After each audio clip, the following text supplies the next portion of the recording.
Бог е велики. Тази песен говори, ако имаш гордост, да се смириш. Гордостта отхвърля, простителността не приема. Ако си горд тази сутрин, запомни, не можеш да обичаш, не можеш да прощаваш, не можеш да се предаваш. Гордостта докарва запустението в живота, в сърцата ни. И ако има гордост тази сутрин, нека Христос да дойде върху теб и да помаже сърцето ти, за да се смириш. Алелуя!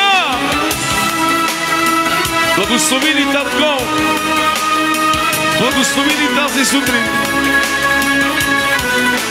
Лора си кабрат и сталай.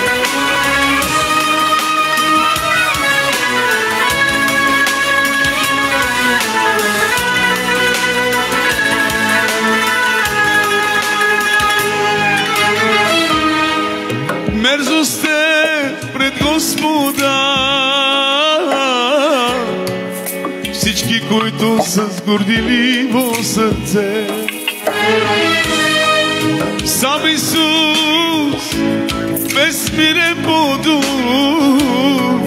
и кротък по сърце. Чуйте, брате, това. Мерзост е пред Господа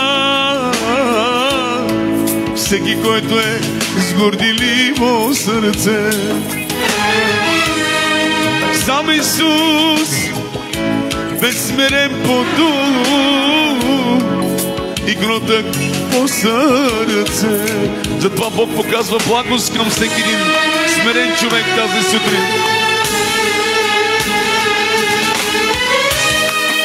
Ако в теб има гордост, моли се ти, братко мой, да не паднеш като Луцифер и да нямаш спасение. Ако в теб има гордост, моли се ти, сестро моя,